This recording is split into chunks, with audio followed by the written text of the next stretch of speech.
To Sherlock Holmes, she was always the woman. I have seldom heard him mention her under any other name. In his eyes, she eclipses and predominates the whole of her sex. It was not that he felt any emotion akin to love for Irene Adler. All emotions, and that one particularly, were abhorrent to his cold, precise, and admirably balanced mind. He was, I take it, the most perfect reasoning and observing machine the world had ever seen. But, as a lover, he would have placed himself in a false position. He never spoke of the softer passions, save with a jibe and a sneer. They were admirable things for the observer, excellent for drawing the veil from men's motives and actions, but for the trained reasoner to admit such intrusions into his own delicate and finely adjusted temperament was to introduce a distracting factor which might throw a doubt upon all his mental results. Grit in a sensitive instrument, or a crack in one of his own high-powered lenses, would not be more disturbing than a strong emotion in a nature such as his. And yet, there was but one woman to him, and that woman was the late Irene Adler of dubious and questionable memory. I had seen little of Holmes lately. My marriage had drifted us away from each other. My own complete happiness, and the home-centred interests which rise up around a man who finds himself master of his own establishment, were sufficient to absorb my attentions, while Holmes, who loathed every form of society with his whole Bohemian soul, remained in our lodgings in Baker Street, buried among his old books, and alternating from week to week between cocaine and ambition, the drowsiness of the drug, and the fierce energy of his own keen nature. He was still, as ever, deeply attracted by the study of crime, and occupied his immense faculties and extraordinary powers of observation in following out those clues, and clearing up those mysteries which had been abandoned as hopeless by the official police. From time to time I heard some vague account of his doings, of his summons to Odessa in the case of the Trepov murder, of his clearing up of the singular tragedy of the Atkinson brothers at Trincomalee, and finally of his mission which he had accomplished so delicately and successfully to the reigning family of Holland. Beyond these signs of his activity, however, which I merely shared with all the readers of the daily press, I knew little of my former friend and companion. One night, it was the 20th of March, 1888, I was returning from a journey to a patient, for I had now returned to civil practice, when my way led me through Baker Street. As I passed the well-remembered door which must always be associated in my mind with my wooing, and with the dark incidents of the study in scarlet, I was seized with a keen desire to see Holmes again, and to know how he was employing his extraordinary powers. His rooms were brilliantly lit, and even as I looked up, I saw his tall, spare figure pass twice a dark silhouette against the blind. He was pacing the room swiftly, eagerly, with his head sunk upon his chest and his hands clasped behind him. To me, who knew his every mood and habit, his attitude and manner told their own story. He was at work again. He had risen out of his drug-created dreams and was hot upon the scent of some new problem. I rang the bell and was shown up to the chamber which had formerly been in part my own. His manner was not effusive, it seldom was, but he was glad, I think, to see me. With hardly a word spoken, but with a kindly eye, he waved me to an armchair, threw across his case of cigars, and indicated a spirit case and a gasogene in the corner. Then he stood before the fire and looked me over in his singular introspective fashion. "Wedlock suits you," he remarked. "I think, Watson, that you have put on 7.5 pounds since I saw you." "7," I answered. "Indeed? I should have thought a little more." "Just a trifle more, I fancy, Watson." "And in practice again, I observe. You did not tell me you intended to go into harness." "Then how do you know?" "I see it. I deduce it. How do I know that you have been getting yourself very wet lately, and that you have a most clumsy and careless servant girl?" "My dear Holmes," said I, "this is too much. You would certainly have been burned had you lived a few centuries ago. It is true that I had a country walk on Thursday, and came home in a dreadful mess, but as I have changed my clothes, I can't imagine how you deduce it. As to Mary Jane, she is incorrigible, and my wife has given her notice, but there again I fail to see how you work it out." He chuckled to himself and rubbed his long, nervous hands together. It is simplicity itself, he said. My eyes tell me that on the inside of your left shoe, just where the firelight strikes it, the leather is scored by 6 almost parallel cuts. Obviously, they've been caused by someone who has very carelessly scraped around the edge of the sole in order to remove crusted mud from it.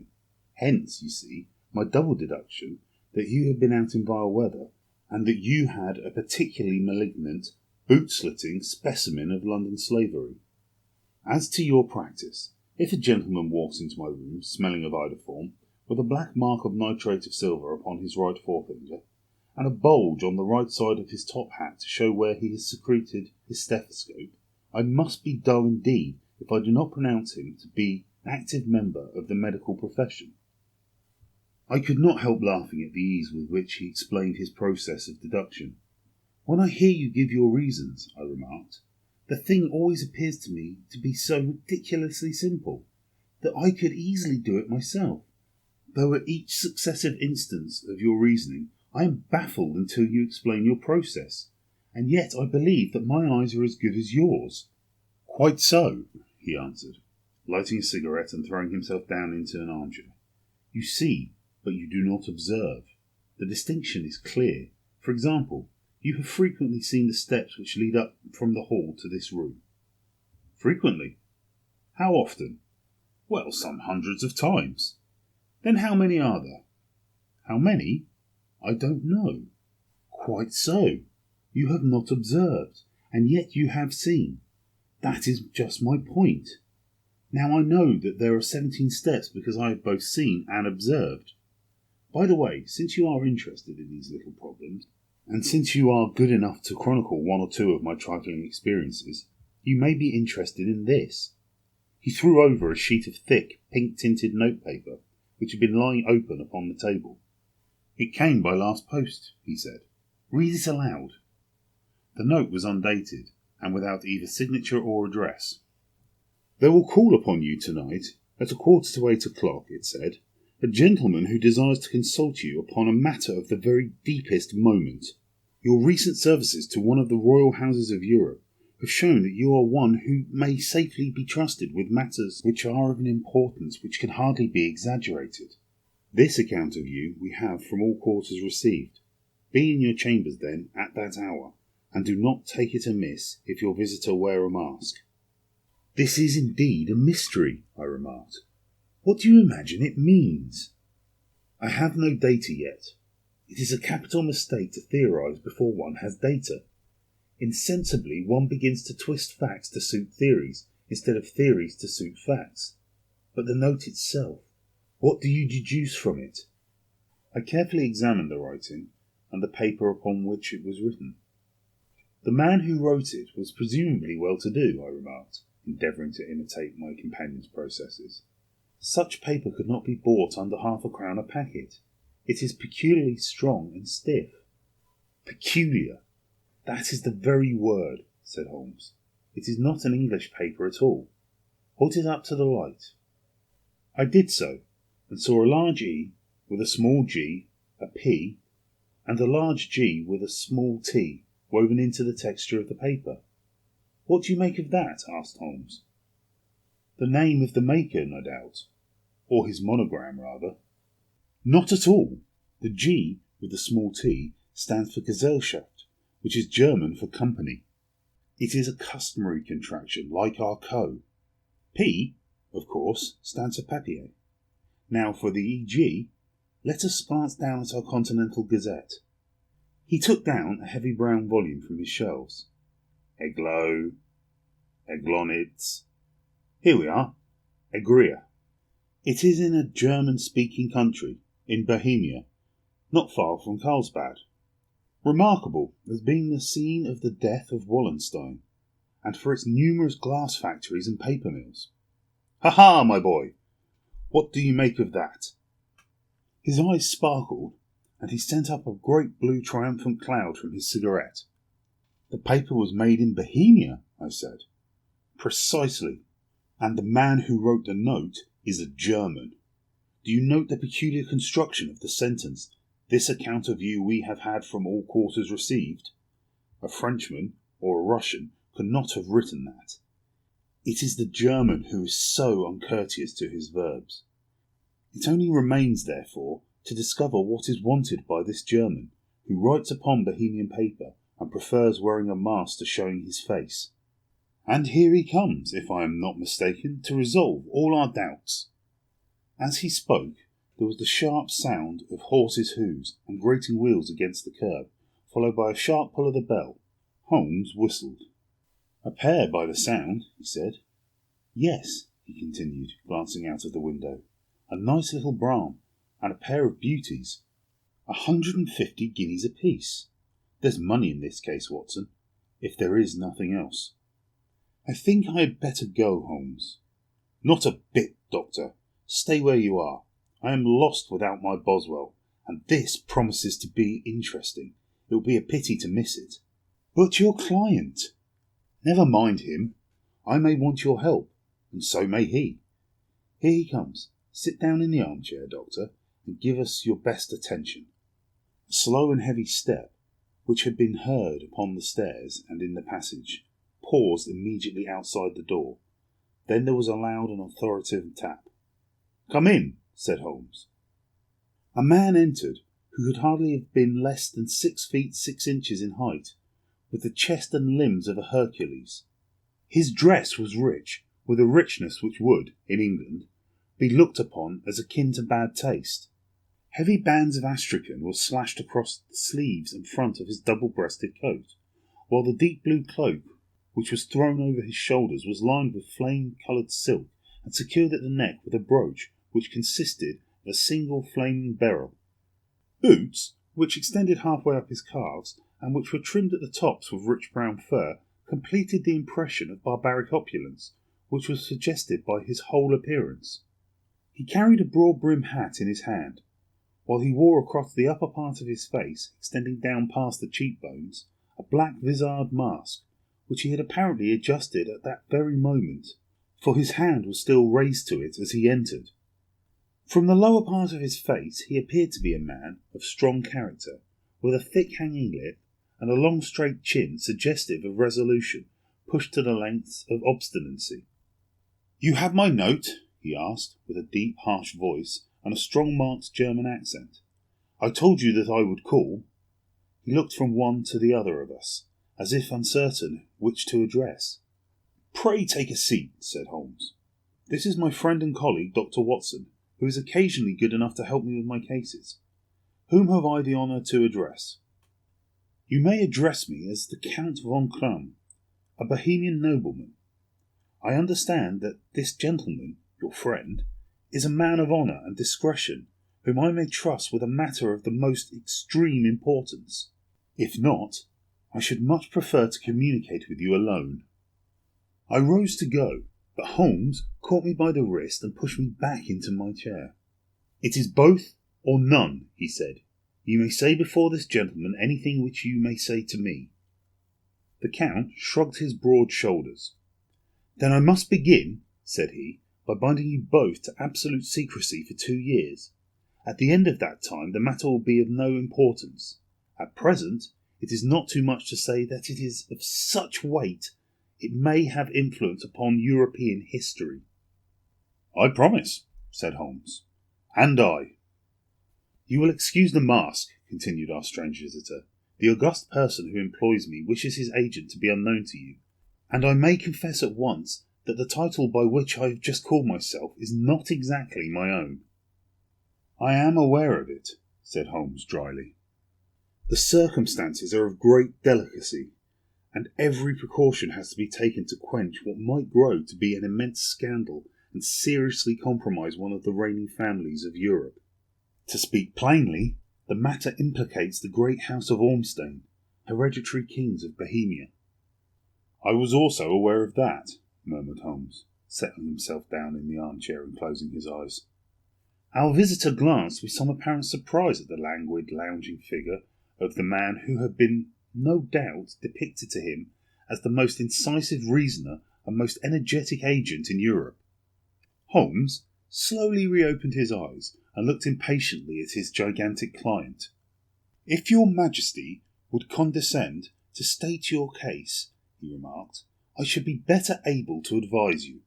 The man sprang from his chair and paced up and down the room in uncontrollable agitation. Then, with a gesture of desperation, he tore the mask from his face and hurled it upon the ground. You are right, he cried. I am the king. Why should I attempt to conceal it? Why indeed, murmured Holmes. Your Majesty had not spoken before I was aware that I was addressing Wilhelm Gostrich Sigmund von Ormstein, Grand Duke of Kessel-Felstein and hereditary King of Bohemia. But you can understand, said our strange visitor, sitting down once more and passing his hand over his high white forehead. You can understand that I am not accustomed to doing such business in my own person. Yet the matter was so delicate that I could not confide in an agent without putting myself in his power. I have come incognito from Prague for the purposes of consulting you. Then pray consult, said Holmes, shutting his eyes once more.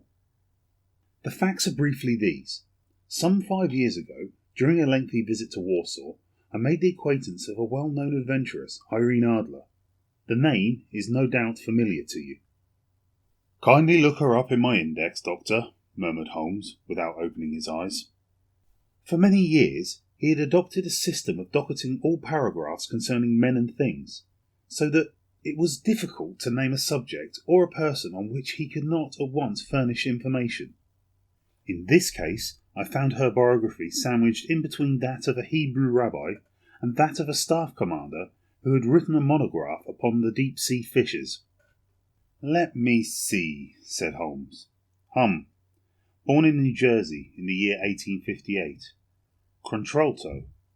La Scala. Prima donna Imperial Opera of Warsaw. Yes, retired from operatic stage. Ha!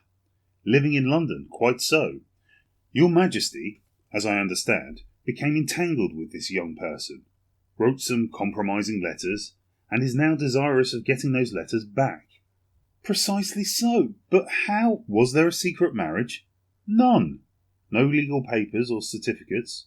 None. Then I fail to follow your Majesty. If this young person should produce her letters, for blackmailing or other purposes, how is she to prove their authenticity? There is the writing. Pooh-pooh. Forgery. My private notepaper. Stolen. My own seal. Imitated. My photograph. Bought. We were both in the photograph. Oh dear, that is very bad.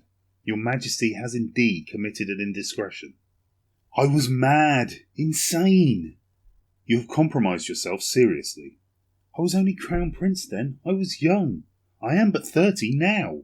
It must be recovered. We have tried and failed. Your Majesty must pay. It must be bought. She will not sell. Stolen then. 5 attempts have been made. Twice burglars in my pay ransacked her house. Once we diverted her luggage when she travelled. Twice she has been waylaid. There has been no result. No sign of it? Absolutely none. Holmes laughed. It is quite a pretty little problem, said he. But a very serious one to me, returned the king reproachfully. Very indeed. And what does she propose to do with the photograph? To ruin me. But how? I'm about to be married. So I have heard. To Clotilde Lothman von Saxe-Meiningen, second daughter to the King of Scandinavia. You may know the strict principles of her family. She is herself the very soul of delicacy. A shadow of a doubt as to my conduct would bring the matter to an end. And Irene Adler? Threatens to send them the photograph, and she will do it. I know she will do it. You do not know her, but she has a soul of steel. She has the face of the most beautiful of women, and the mind of the most resolute of men. Rather than I should marry another woman, there are no lengths to which she would not go. None. You are sure that she has not sent it yet? I am sure. And why? Because she has said that she would send it on the day when the betrothal was publicly proclaimed. That will be next Monday. Oh, then we have 3 days yet, said Holmes with a yawn. That is very fortunate, as I have one or two other matters of importance to look into just at present. Your Majesty will of course stay in London for the present. Certainly. You will find me at the Langham under the name of the Count von Cran. Then I shall drop you a line to let you know how we progress. Pray do so. I shall be all anxiety. Then as to money, you have carte blanche. Absolutely. I tell you that I would give one of the provinces of my kingdom to have that photograph. And for present expenses. The king took a heavy chamois leather bag from under his cloak and laid it on the table. There are £300 in gold and 700 in notes, he said. Holmes scribbled a receipt upon a sheet of his notebook and handed it to him. And Mademoiselle's address, he asked. Is Briony Lodge, Serpentine Avenue, St. John's Wood. Holmes took a note of it. One other question, he said. Was the photograph a cabinet? It was. Then good night to your Majesty, and I trust that we shall soon have some good news for you. And good night, Watson, he added, as the wheels of the royal brougham rolled down the street. If you will be good enough to call tomorrow afternoon at 3 o'clock, I should like to chat this little matter over with you.